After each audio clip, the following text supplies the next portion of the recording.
കൂട്ടുകാരി സുഗമോദേവി പുതിയ വിശേഷങ്ങളിലേക്ക് എല്ലാവർക്കും സ്വാഗതം. അങ്ങനെ നമ്മുടെ പുതിയ ആ ഒരു ശത്രു അതാര് എന്നുള്ളൊരു ചോദ്യം ഇനിയും ബാക്കി കിടക്കുവാണ്. ഇതുവരേക്കും നമ്മളെ മുഖം വ്യക്തമായി കാണിച്ചിട്ടില്ല അല്ലേ. ഫോണിലൂടെ ആ ഒരു വിളിയും സംസാരവും മാത്രമേ നമ്മളെപ്പോഴും കേട്ടിട്ടുള്ളത്. ത്യാഗരാജൻ്റെ ആളായിട്ടാണ്. ത്യാഗരാജൻ വഴി നമ്മുടെ ചന്ദ്രോത്ത് കുടുംബത്തെ തകർക്കുക എന്നൊരു ലക്ഷ്യമാണ് പുതിയ ശത്രുവിന്. അപ്പോൾ ആ ശത്രു ആര്? പ്രഭാവതിയുടെ പഴയ ആ ഒരു എന്താ പറയുക, പ്രൊഫസർ ആയിരുന്ന ടൈമിലെ ഒരു ശത്രുവാണോ, അല്ലെങ്കിൽ വേറെ എന്തെങ്കിലും റിലേഷൻ ഉണ്ടാകുമോ?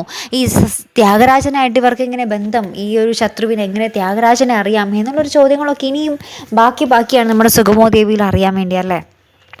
അപ്പോൾ പുതിയ പ്രൊമോയിൽ നമുക്ക് കാണുവാൻ സാധിക്കുന്നുണ്ട്, നമ്മുടെ ത്യാഗരാജനെ മുന്നിൽ നിർത്തി നമ്മുടെ ചന്ദ്രോത്ത് കുടുംബം താറുമാറാക്കുക എന്നൊരു ലക്ഷ്യം വെച്ചിട്ട് തേവർക്കാട്ടിൽ നിന്നും ഒരു തരി മണ്ണോ ഒരു തരി സ്വത്തോ അങ്ങോട്ടേക്ക് കൊടുത്തു പോകരുതെന്ന് നമ്മുടെ ആ ഒരു പുതിയ ശത്രു നമ്മുടെ ത്യാഗരാജനോട് തർപ്പിച്ച് പറയുന്നുണ്ട്. അപ്പോൾ ത്യാഗരാജൻ അത് ശരിയും വെക്കുന്നുണ്ട്. പക്ഷെ അവിടെ വക്കീൽ കച്ച മുറുക്കിയിരിക്കുകയാണ് ചന്ദ്രോത്ത് കുടുംബത്തിൻ്റെ ആ ഒരു പോയ സ്വത്തുക്കളൊക്കെ തിരിച്ചു പിടിച്ച് കൊടുക്കാൻ വേണ്ടി.